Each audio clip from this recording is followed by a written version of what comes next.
Akhirnya Wak, di tengah kebingungan itu, polisi pun memilih satu cara yang menurutku agak ekstrim. Kalian tahu? Jasad anak laki-laki itu Wak, dibersihkan sama mereka. Dibersihkan, ditutupin lah itu luka-lukanya kan. Dipakaikan baju serapi mungkin. Sampai si jasad ini terlihat masih hidup lagi tuh Wak. Nah baru habis itu didudukkan di sofa. Difoto Wak sama polisi. Ditaruhnya di pamflet yang baru, dicetak ulang itu menggunakan foto aslinya. Hai Wak, assalamualaikum warahmatullahi wabarakatuh. Terima kasih sudah klik video ini. Oke Wak, jadi di malam minggu ini seperti biasa aku akan kembali membawakan satu cerita kriminal tentang penemuan jasad anak laki-laki di dalam box yang terjadi di Philadelphia, Amerika. Kasus ini terjadi pada tahun 1957 Wak, di mana teknologi belum semaju sekarang. Ditambah lagi dengan kurangnya bukti, polisi mengalami kesulitan dalam mengungkap siapa jasad anak ini dan apa yang sebenarnya terjadi padanya. Alhasil kasus ini pun terus menjadi misteri yang sulit dipecahkan hingga 65 tahun lamanya Wak. Nah tapi dengan bantuan teknologi yang lebih maju dan tentunya usaha dari berbagai pihak yang pantang menyerah. Obe kok mau di sini kan nak keluar? Sini. Dah, tidur. Ada lihat Wak, tengok Wak. Tidur.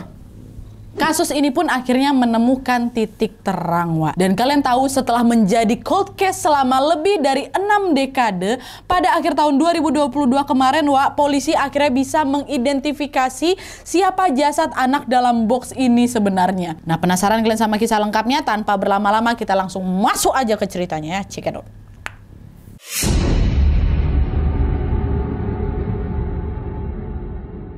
Oke Wak, jadi kasus ini bermula pada musim dingin tanggal 25 Februari tahun 1957 ketika seorang mahasiswa bernama Frederick Benosis sedang mengendarai mobilnya menuju kampus melewati jalan Susquehanna Road, Fox Case, Philadelphia. Nah di sana dia melihat ada seekor kelinci melesat ini di depan mobilnya dan masuk ke dalam semak-semak. Dan FYI Wak, kawasan itu memang dulunya dipenuhi pohon-pohon gitu. Bisa dibilang macam hutan lah Wak. Dan di dalam hutan itu juga banyak dipasangi perangkap hewan.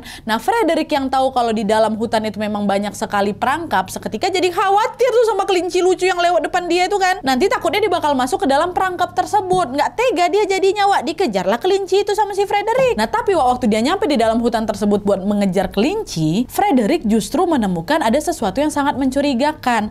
Dari kejauhan dia melihat ada sebuah kardus atau box besar, macam habis ditinggalin gitu aja di sana. Jatuh nanti. Dah lah Obe. Anak syuting Obe, diam Obe, diam. Dah diam. Diam aja di sini ya. Nah anehnya Wak, di dalam box itu tampak ada seonggok boneka. Tapi nggak begitu jelas memang. Kata Frederick yang kelihatan cuma ya kepalanya boneka itu aja Wak. Walaupun ngerasa janggal dengan hal itu, Frederick memilih untuk mengabaikan si kotak itu. Kebetulan Wak, kawasan itu memang sering jadi tempat pembuangan sampah ilegal gitu loh Wak. Itulah kenapa Frederick ini mikir, oh mungkin boneka yang dilihatnya itu ya cuma sampah biasa aja. Dah tuh dia pun lanjut lagi lah nyari si kelinci lucu nih kan. Tapi sayangnya kelinci tadi itu hilang Wak, entah kemana. Nah di dalam hutan itu Wak, selain box berisi boneka tadi, Frederick itu hanya menemukan beberapa perangkap hewan aja. Akhirnya dia pun berinisiatif untuk merusak perangkap-perangkap tersebut supaya kalau nanti kelinci yang lucu tadi itu datang atau kelinci-kelinci yang lainnya lah nggak ketangkap di situ. Dah akhirnya Frederick pun balik lagi ke mobilnya dan lanjut OTW ke kampus. So panjang hari itu Wak, Frederick teruslah kepikiran tentang boneka misterius yang dia tengok tadi itu kan di atas kardus tuh. Dia berusaha meyakinkan dirinya sendiri kalau oh yang ku tengok tadi itu betulan sampah tuh, bukan macam-macam tuh. Tapi aku juga khawatir katanya. Kalau ternyata bukan boneka tuh macam mana ya kan? Nah di tengah kebimbangannya Wak, Frederick pun sebenarnya udah ada niatan untuk lapor ke pihak berwajib. Tapi dia ini pun ragu karena beberapa saat sebelumnya dia ini pernah ditangkap Wak di lokasi itu juga setelah ketahuan lagi ngintip ciwi-ciwi lah yang memang lagi melintas di daerah itu. Dia dianggap kayak stalker gitu lah Wak. Kebayang gak sih kalian, kemarin aku baru aja ketangkap di sana, terus sekarang aku mau bikin laporan tentang adanya boneka aneh di lokasi yang sama. Nah karena dia takut dapat masalah baru dan polisi malah jadi curiga ke dia, Frederick pun lagi-lagi memilih untuk mengabaikan temuannya itu. Ya, tapi nih sehari kemudian, tepatnya di tanggal 26 Februari tahun 1957, Frederick mendengar kabar di radio tentang hilangnya seorang anak perempuan bernama Mary Jane Barker. Nah anak itu dikabarkan hilang dari daerah Belmont, New Jersey, atau sekitar 10 mil gitulah dari hutan tempat Frederick menemukan box berisi boneka mencurigakan tadi Wak. Nah mengetahui Mengetahui hal itu, sontak Frederick ini pun kaget lah. Di situ dia mikir, apa mungkin boneka yang ku tengok kemarin itu ada kaitannya sama hilangnya si Mary Jane ya? Nah, akhirnya Frederick pun memberanikan diri untuk melaporkan hal ini ke pihak berwajib. Di hari yang sama, Frederick pun langsunglah nelpon kantor polisi kan. Waktu itu yang angkat teleponnya ini adalah seorang sersan yang bernama Charles Garjani ya. Nah, di telepon itu Frederick pun bilanglah ke Pak Charles, "Bapak, tadi saya dengar kabar nih Pak tentang hilangnya Mary Jane. Saya nggak tahu nih Pak ya ada hubungannya atau tidak sama si Mary, tapi saya punya informasi penting Pak," katanya. "Informasi apa tuh Dek Frederick?" katanya. "Coba bilanglah sama kami." "Pak, kemarin Pak saya ngelewatin hutan di Jalan Susquehanna tuh Pak. Saya ngelihat ada kotak box, mencurigakan kali kotak itu Pak. Saya nggak yakin apa isinya, tapi sekilas kayak ada tubuh anak-anak dalam box itu Pak." "Yakin kamu ngelihat box itu ada di sana?" kata Pak polisi ini kan. "Iya Pak, yakin saya. Tapi saya kira di dalam box itu boneka Pak. Tapi sekarang saya jadi ragu pula. Cobalah Bapak cek ke sana," kata si Frederick. "Oh ya udahlah Frederick, makasih ya infonya kami terima sekarang," kata si Pak Charles. Nah, adalah tuh tanpa berlama-lama lagi polisi ini pun langsunglah meluncur ke lokasi kejadian. Dan betul aja rupanya sesuai petunjuk dari Frederick, polisi menemukan box yang sama tergeletak di sana. Seorang polisi yang bernama Elmer Palmer pun bergerak maju nih untuk mengecek box tersebut. Nah, pas dia ngecek lebih teliti ke dalam box itu, secara mengejutkan Pak Palmer ini melihat sesuatu yang tidak akan pernah dia lupakan seumur hidupnya. Dan kalian tahu, di sana Pak Elmer ini menemukan box yang lumayan besar berukuran 35 kali 19 kali 15 inci yang ternyata merupakan kardus bekas tempat tidur bayi. Dan setelah dilihat lebih dekat, ternyata kardus itu tidak berisi boneka seperti dugaan semula, melainkan berisi jasad anak kecil tanpa busana, hanya dibungkus menggunakan selimut tipis dan sedang meringkuk dengan posisi tangan yang melingkar di perut. Dan yang lebih mencengangkan lagi, jasad dalam box ini ternyata bukan Mary Jane yang sebelumnya dikabarkan menghilang, melainkan seorang anak laki-laki berusia 4-6 tahun yang tidak diketahui identitasnya. Anak laki-laki dalam box itu pun tampak macam kurang gizi itulah, tingginya sekitar 3,3 kaki atau 1 meter. Sedangkan beratnya itu setara sama anak umur 2 tahun atau 30 pound, sekitar 14 kilo,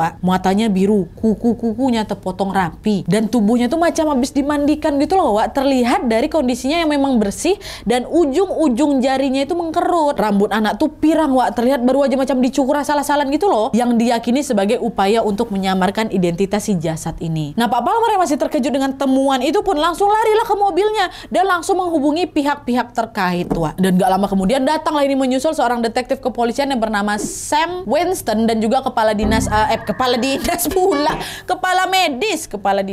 medis Philadelphia yang bernama Dr. Joseph, Datanglah mereka semua ke sana kan. Mereka langsung melakukan olah TKP, mengumpulkan bukti-bukti yang ada dan mengevakuasi jasad anak laki-laki itu untuk diotopsi. Nah, hasil otopsi tersebut menunjukkan bahwa ada beberapa luka kecil pada tubuh anak tersebut. Ada luka di leher, di selangkangan, dan juga di pergelangan kaki kiri. Nah, kalau dilihat dari bentuk lukanya, ada beberapa luka yang tampak seperti bekas prosedur medis gitu loh, macam habis dibedah tuh.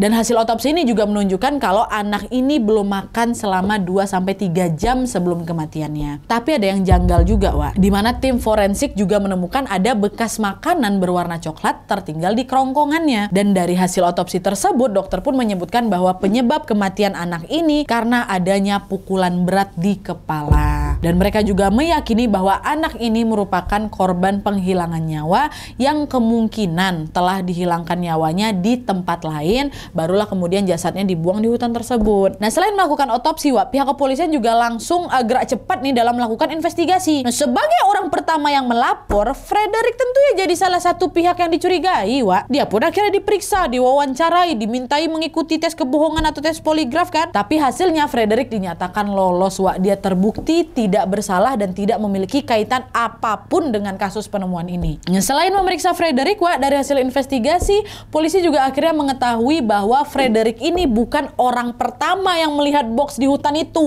Ternyata sebelumnya ada juga nih seorang anak yang berusia 18 tahun yang tanpa sengaja melihat box itu pada saat dia sedang masang jebakan tuh di hutan tuh. Dan FYI, pemberitaan kasus ini sebenarnya banyak simpang siur. Secara garis besar ya memang sama, tapi banyak detail-detail cerita berita yang agak berbeda yang kami temukan di sini. Di bagian inilah misalnya ada beberapa sumber yang bilang kalau orang pertama yang melihat box di dalam hutan itu adalah seorang laki-laki paruh baya, bukan yang 18 tahun tadi, laki-laki paruh baya yang nggak mau diungkap namanya. Tapi intinya lah ya, siapapun yang pertama kali melihat box itu, dia memutuskan untuk tidak melaporkan temuan itu ke kantor polisi. Alasannya karena dia ini nggak mau terlibat masalah. Nah, karena saksi pertama ini nggak ngelapor dan Frederick ini juga sempat menunda laporannya selama sehari, alhasil tim medis pun jadi kesulitan dalam menentukan waktu pasti kapan anak laki-laki ini meninggal, Wak. Ya mereka hanya mampu untuk memperkirakan kemungkinan anak ini sudah berada di dalam box sekitar 2 atau 3 hari atau 2 sampai 3 minggu gitu. Nah, berbekal hasil otopsi yang meyakini bahwa anak ini adalah korban penghilangan nyawa, polisi pun akhirnya bekerja keras untuk menangkap si pelaku kan, Wak. Tapi lagi-lagi proses investigasi ini berjalan sangat sulit kali, Wak. Karena di momen itu polisi bahkan belum mengantongi identitas jasad anak itu, Wak. Kalau identitasnya jelas kan polisi jadi lebih mudah investigasinya kan. Bisa langsung cari siapa-siapa aja nih berkaitan sama si anak ini dan siapa-siapa saja yang kemungkinan ada niat buruk untuk mencelakainya. Ini identitasnya nggak tahu polisi, loh. Nah, untuk mengungkap identitas jasad anak laki-laki tersebut, Wak, polisi pun akhirnya mendatangkan saksi dari 10 negara di Pennsylvania, Amerika. Tapi sayangnya, Wak, tidak ada satupun dari 10 saksi itu yang mengenali anak tersebut. Nggak hilang akal, Wak, kepolisian pun bekerja sama dengan surat kabar lokal Philadelphia, di mana pihak kepolisian pun langsung mencetak pamflet berisi informasi dan juga rekonstruksi wajah anak itu. Dan nggak tanggung-tanggung, Wak, mereka menyetak 400.000 pamflet dan disebar ke seluruh tempat di Philadelphia, di jalan, di kantor-kantor, di stasiun, di tiang listrik, dan masih banyak lagi disebar tuh. Nah, kalau misalnya kalian tinggal di sana di tahun 1957, wah, aku yakin kalian pasti udah pernah lihat pamflet tuh. Tapi kan ditunggu, punya tunggu, sayangnya lagi-lagi tidak ada satupun yang melapor ataupun mengenali anak tersebut. Nggak ada yang kenal. Heran gak sih, Wak, kalian? 400.000 pamfletnya udah tersebar tapi tidak ada satupun yang mengenali anak itu. Nah, di situ polisi mikir, Wak, jangan-jangan orang-orang ini pada nggak kenal wajah anak ini gegara gambar yang kami cetak di pamflet ini cuma gambar rekonstruksi aja mungkin ya. Apa mungkin kalau kita nyebar foto aslinya orang-orang bakal tahu nih, bakal ngeh nih siapa anak ini sebenarnya. Pikir polisi kayak gitu. Akhirnya, Wak, di tengah kebingungan itu polisi pun memilih satu cara yang menurutku agak ekstrim. Kalian tahu? Jasad anak laki-laki itu, Wak, dibersihkan sama mereka, dibersihkan, ditutupin lah itu luka-lukanya kan, dipakaikan baju serapi mungkin sampai si jasad ini terlihat masih hidup lah gitu, Wak. Pokoknya didandani lah, Wak, sedemikian rupa biar kelihatannya senormal mungkin gitu, macam masih hidup. Nah, udah rapi kan, udah dianggap oh nih udah macam anak betulan ini. Nah, baru habis itu didudukkan di sofa, difoto, Wak, sama polisi, ditaruhnya di pamflet yang baru, dicetak ulang itu menggunakan foto aslinya. Nah, tapi meskipun foto asli dari jasad anak ini sudah tersebar luas, investigasi tim kepolisian kembali menemukan jalan buntu. Tetap tidak ada yang mengenali anak itu. Dan meski kasus ini betul-betul penuh misteri, Wak, polisi tetap nggak menyerah di sini. Mereka pun kemudian membawa sidik jari dan juga print telapak kaki anak tersebut ke seluruh rumah sakit yang ada di Philadelphia. Setiap rumah sakit kan pasti punya data semua bayi yang lahir di sana kan, Wak, termasuk sidik jari dan juga print telapak kaki kan. Barangkali aja di database mereka ada data yang cocok lah kan sama identitas anak laki-laki ini. Dan FYI juga, Wak, pada saat itu uji tes DNA belum ditemukan, belum ada. Tes DNA itu baru ada sekitar tahun 1960-an lah, dan baru dipakai di kepolisian di tahun 1980-an. Nah, kasus ini terjadi tahun berapa? Ingat, 1957, Wak, belum ada, udah lampau kali. Jadi wajar aja kalau memang investigasi pada masa itu masih lebih banyak dilakukan secara manual ya. Udah menyebar lah ini ke rumah sakit kan. Tapi sayangnya untuk kesekian kalinya, Wak, usaha polisi ini belum juga membuahkan hasil. Meski mereka udah kesana kemari lah gitu kan, udah ngubek-ngubek lah gitu istilahnya rumah sakit yang ada di Philadelphia, Wak, mereka masih belum juga menemukan titik terang. Tidak ada satupun rumah sakit di sana yang menyimpan data tentang kelahiran ataupun rekam medis si anak itu. Makin kesini polisi makin bingung. Jadi anak ini lahir di mana nih? Asalnya dari mana? Apa mungkin pula dia berasal dari luar negara bagian? Atau dia ini sebenarnya warga lokal tapi kelahirannya ini memang sengaja disembunyikan? Entahlah, Wak, pada saat itu misteri ini macam susah kali lah ditembus. Alhasil karena belum bisa menemukan nama asli dari anak itu, barulah di sana mereka pun menyebutnya sebagai The Boy in the Box, atau sering juga disebut The America's Unknown Child.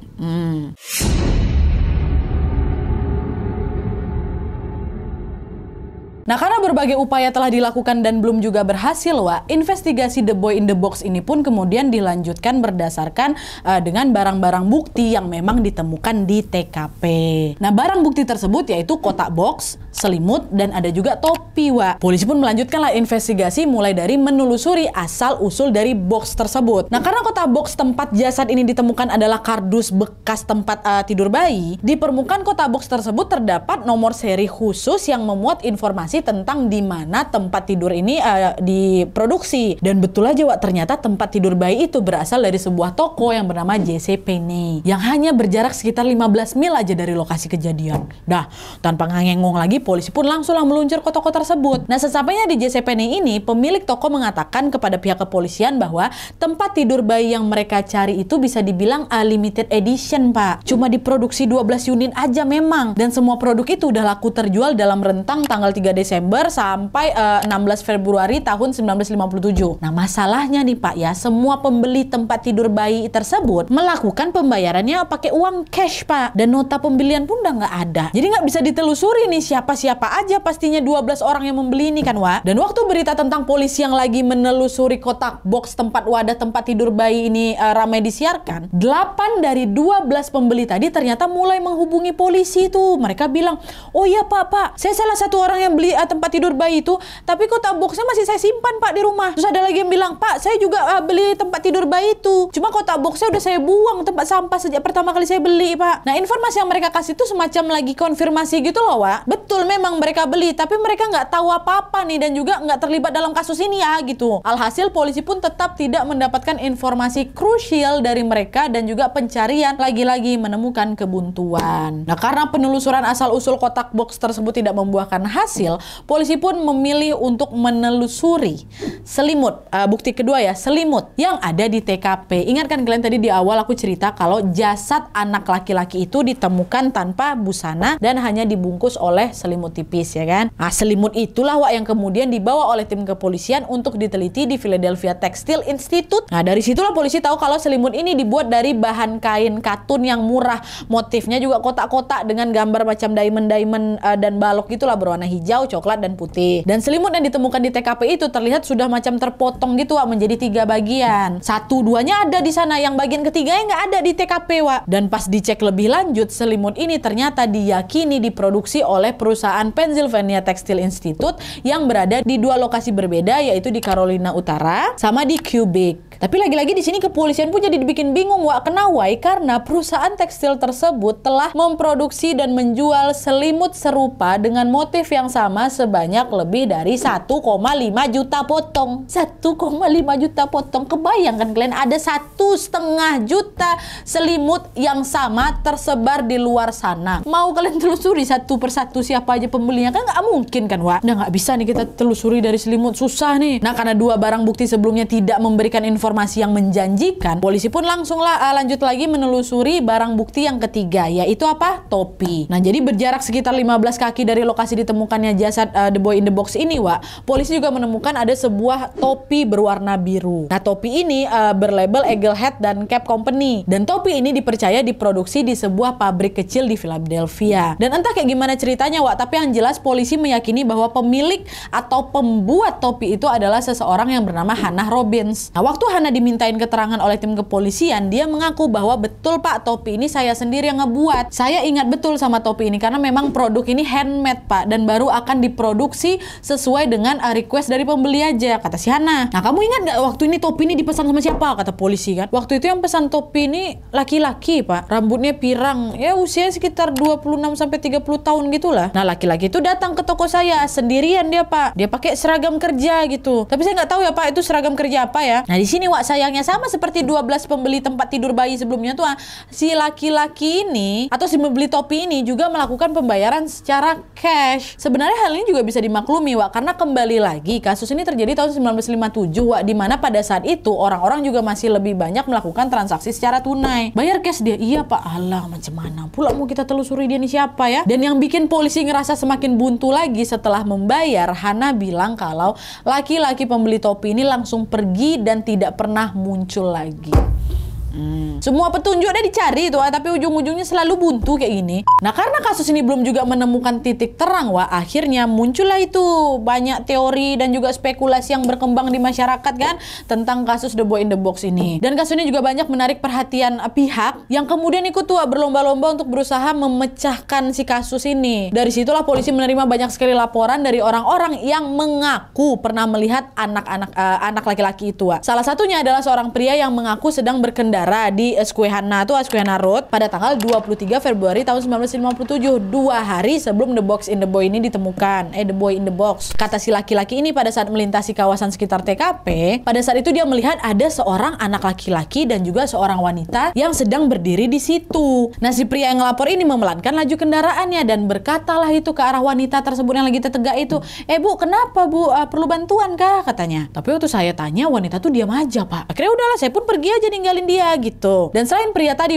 polisi juga menerima ada banyak laporan lainnya. Kurang lebih ada 500 surat keterangan yang masuk ke kantor polisi sehubungan dengan kasus The Boy in the Box ini loh, Wak. Ada lagi orang yang bilang sempat nengok anak itu lagi makan di restoran beberapa hari sebelum dia ditemukan. Ada juga yang bilang pernah ngeliat anak itu di dalam bus lagi ketiduran sambil dipeluk sama seorang pria nggak dikenal. Dan ada juga seorang tukang cukur yang ngerasa kalau kayak saya pernah lah motongin rambut anak tuh, Pak. Banyak kali lah pokoknya. Bahkan nih, Wak, ya, saking susahnya misteri kasus yang dipecahkan sampai ada loh, Wak, seorang detektif yang kerjasama sama Cenayang, sama dukun sana tuh buat nyari tahu identitas si jasad ini. Dan oleh si Cenayang, dia ini diarahkan ke sebuah panti asuhan yang terletak kurang lebih 2,5 kilo dari TKP. Nah, ternyata waktu di panti itu betul pula tuh, di panti itu ditemukan ada sebuah tempat tidur bayi yang mirip dengan yang dijual di toko JCPenney itu, yang limited edition kali itu ada situ. Dan di sana juga ada selimut dengan motif yang sama seperti yang digunakan untuk membungkus jasad The Boy in the Box, Wak. Nah, tapi nih, meskipun ada hal-hal tertentu di panti itu yang tampaknya memiliki keterkaitan dengan kasus The Boy in the Box, Wak, lagi-lagi kasus ini hanya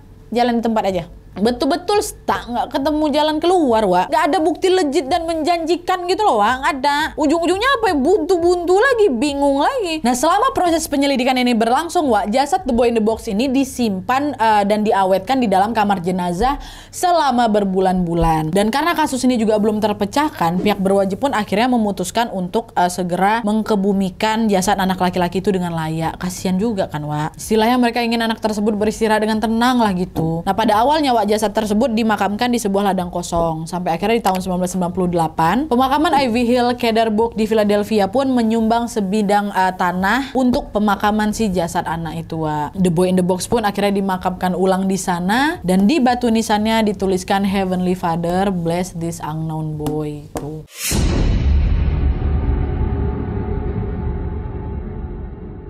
Dan sejak ditemukannya ini, kasus The Boy in the Box terus menjadi misteri selama 65 tahun kemudian. Orang-orang yang dulu ikut serta dalam menangani kasus ini, Wak, bahkan udah banyak yang meninggal, yang banyak juga yang pensiun. Mereka purna tugas dan juga tutup usia sebelum bisa memecahkan kasus ini. Tapi setelah menjadi cold case selama lebih dari 6 dekade, pada tahun 2022 kemarin, kasus The Boy in the Box ini akhirnya menemukan titik terang. Dan kalian tahu, polisi dan juga berbagai tim ahli berhasil mengidentifikasi siapa jasad anak ini sebenarnya, Wak. Dan sebelum kita membahas tentang gimana akhirnya kasus ini perlahan-lahan mulai terpecahkan ya, aku mau disclaimer dulu nih, Wak. Sampai di sini sebenarnya ada banyak kali teori-teori tentang kasus The Boy in the Box ini yang tidak aku ceritakan secara detail. Kalau memang kalian penasaran, nah kalian browsing aja lah setelah ini. Kenapa aku nggak ceritakan semuanya di sini? Karena yang pertama, jelas nggak akan muat, Wak, kalau semua diceritakan di sini. Kelamaan nanti videonya. Terus yang kedua, semua teori tersebut muncul ketika identitas jasad ini belum ditemukan selama 65 tahun. Nah, sekarang kan identitas si anak ini udah ditemukan nih, ya kan?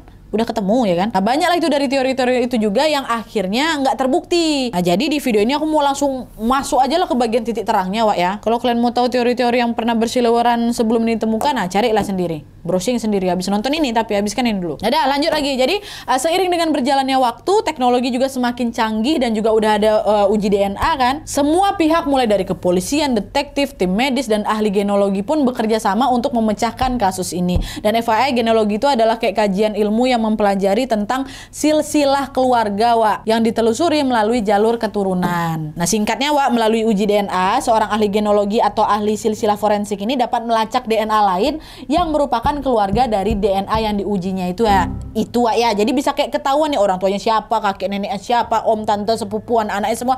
Garis keluarga itu bisa ketahuan, ya. Nah, dalam kasus Boy in the Box ini, Wak, pihak kepolisian ini bekerja sama lah dengan ahli genealogi nih dari Identifiers International yang bernama Misty Gills dan juga Colin Fitzpatrick. Nah, untuk mempermudah proses identifikasi, Wak, akhirnya makam jasad anak itu pun kembali digali nih di tahun 2019 untuk mendapatkan sampel DNA-nya. Dan tapi juga nih, Wak, ya, meskipun teknologi udah lebih maju nih ya, bukan berarti kasus ini bisa dipecahkan tanpa hambatan, tidak. Kalian tahu waktu makam anak ini digali, sampel DNA-nya udah tidak sempurna lah, bertahun-tahun dia dikubur dalam tanah. Tentu ya DNA anak ini jadi terkena kelembapan, asam, hujan, suhu, panas, ya kan. Jadi bisa dibilang sampelnya ini udah hancur, Wak. Dan butuh waktu 2,5 tahun bagi para ahli ini untuk dapat kayak merajut kembali DNA tuh. Dan pada musim semi tahun 2021, Gills dan Fitzpatrick tadi beserta tim Identifiers International pun akhirnya berhasil merajut DNA anak itu. Dengan segera mereka pun langsung mengunggahnya ke sebuah database yang bernama GetMatch. Jadi GetMatch ini adalah situs yang memang bisa digunakan seseorang untuk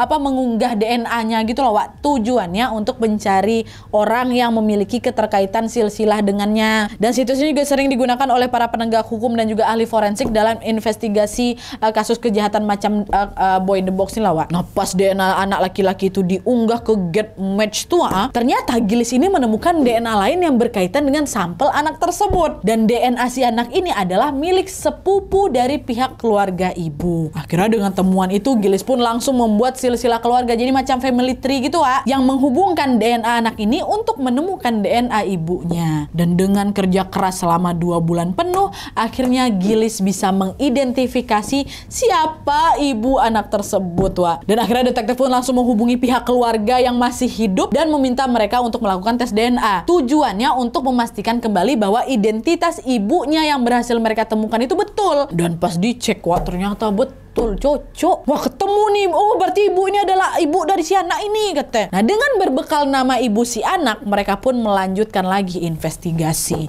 Dan dari hasil investigasi, polisi menemukan ada 3 akta, Wak, 3 akta kelahiran yang mencantumkan nama ibu tersebut. 2 akta kelahiran memuat informasi kedua anak yang masih hidup, dan akta satunya lagi memuat informasi seorang anak laki-laki yang lahir tahun 1953. Nah, akta kelahiran anak yang tahun 1953 inilah, Wak, yang diduga kuat adalah akta kelahiran milik The Boy in the Box. Yang 2 ini kan nggak mungkin, anak masih hidup. Nah, yang 1 ini nih, ya kan? Dan untuk memastikan hal itu, ahli genealogi ini pun perlu mengetahui terlebih dahulu nih, siapa ayah kandung dari anak ini, biar hasilnya lebih valid lah gitu. Kan tadi identitas dari silsilah mama udah ketemu nih, ya sekarang dari bapaknya lagi gitu. Wah, mereka cari lagi, Wak. Nah, sebenarnya juga nih, Wak, ya, akta kelahiran yang mereka temukan itu juga memuat nama ayah, Wak. Tapi tidak menutup kemungkinan nama ayah yang tercantum di sana itu ya bukan ayah kandung. Jadi memang harus dicek ulang lagi nih melalui uji DNA. Dah, singkat cerita, setelah ditelusuri lagi, mereka pun akhirnya menemukan DNA yang cocok dari silsilah ayah. Dan yang lebih mencengangkan lagi, Wak, ternyata ayah dari anak laki-laki ini adalah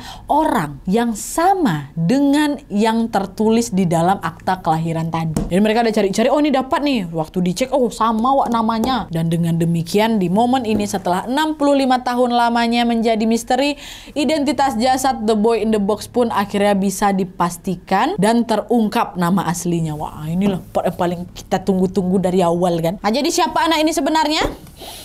Jadi, Wak, pada Desember 2022, kepolisian Philadelphia secara resmi mengumumkan ke publik bahwa anak laki-laki yang selama 6 dekade ini dikenal sebagai American Unknown Child atau The Boy in the Box adalah seorang anak bernama Joseph Augustus Zarelli. Joseph namanya, Wak. Dia diketahui lahir pada tanggal 13 Januari tahun 1953 dan sesuai perkiraan Zarelli ini meninggal saat usianya baru memasuki 4 tahun. Nah, dia lahir dari seorang ibu dan ayah yang ternyata tidak menikah, Wak. Dan pada saat itu hal ini pasti membuat keluarga mereka malu. Nah, kemungkinan besar ini jugalah yang membuat identitas Zarelli yang di masa awal penyelidikan tahun 1957 lalu tuh menjadi susah kali diungkap. Ingat kan tadi aku di awal aku cerita apa? Kalau nggak ada satupun rumah sakit yang mencatat data kelahiran dari si laki-laki itu kan, anak ini kan. Nah itulah Wak, sepertinya memang kelahirannya si Zareli ini sengaja disembunyikan tuh loh. Dan dari hasil uji silsilah forensik diketahui bahwa Zareli ini memiliki saudara tiri baik dari pihak ibu maupun pihak ayah Wak. Beberapa saudara tirinya itu masih hidup sampai sekarang katanya. Tapi sayangnya kedua orang tua mereka sudah meninggal dunia. Dan untuk menjaga privasi dan juga kerahasiaan informasi dalam investigasi kasus ini, pihak kepolisian Philadelphia memilih untuk tidak membuka informasi detail mengenai keluarganya Zareli ini ke publik Wak. Tapi meskipun identitas keluarganya ini tetap dirahasiakan, terbukanya identitas Zareli tentu memberikan harapan besar bagi pihak kepolisian untuk dapat menangkap pelaku kejahatan yang memang sudah dengan tega menghilangkan nyawanya 65 tahun yang lalu ya kan. Mereka sadar betul bahwa besar kemungkinan hingga saat ini masih banyak sekali saksi yang sudah meninggal Wak, atau bahkan mungkin pelaku kejahatan ini pun bisa jadi udah meninggal juga. Tapi walaupun kayak gitu, hal ini tidak menyurutkan semangat tim kepolisian untuk tetap mencari pelaku. Mereka tetap melanjutkan investigasi sebagai bentuk ditegakkannya keadilan sekaligus memberikan harapan kepada seluruh warga Philadelphia bahwa nantinya tidak akan ada lagi kasus penghilangan nyawa yang menjadi cold case di sana. Masya Allah, merinding aku. Mantap Pak polisi di sana ya. Oke Wak, jadi itu tadi cerita tentang The Boy in the Box, sebuah kasus yang bisa dibilang paling lama dan paling sulit dipecahkan dalam sejarah Amerika loh Wak. Jujur aku senang kali setelah tahu identitasnya Zareli ini berhasil diungkap. Terenyuh aku tuh. Kebayang gak sih Wak kalian, untuk bisa ngetahui nama aslinya aja butuh perjuangan sampai 65 tahun. Walaupun prosesnya super duper alot, tapi melalui kasus ini kita macam lagi diingatkan buat jangan menyerah, jangan gampang menyerah Wak ya. Salut kali aku sama kerja keras berbagai pihak yang menangani kasus ini, gigih kali mereka ya kan. Dan kita doakan juga semoga Zareli bisa tenang di sana. Dan karena kasus ini juga masih berjalan, nah mari kita doakan sama-sama semoga prosesnya selalu diberikan kelancaran, pelakunya segera ditangkap dan keadilan dapat ditegakkan seadil-adilnya. Amin ya robbal alamin. Kalau misalnya kalian punya informasi tambahan lagi setelah nonton video ini, atau mungkin ada update lagi setelah kalian nonton video ini, tambahin aja di kolom komentar di bawah ya. Oke Wak, jadi sekian dulu videonya. Terima kasih banyak yang sudah menonton. Kalau kalian suka video ini, klik like-nya, jangan lupa komen di bawah dan saran-saran untuk video selanjutnya. Jangan lupa nyalain notifikasi ya, supaya kalian tahu kalau aku upload video baru. And as always, jangan lupa untuk klik tombol subscribe supaya kalian sama-sama tahu informasi menarik dan menegangkan dari channel aku. See you next video, bye.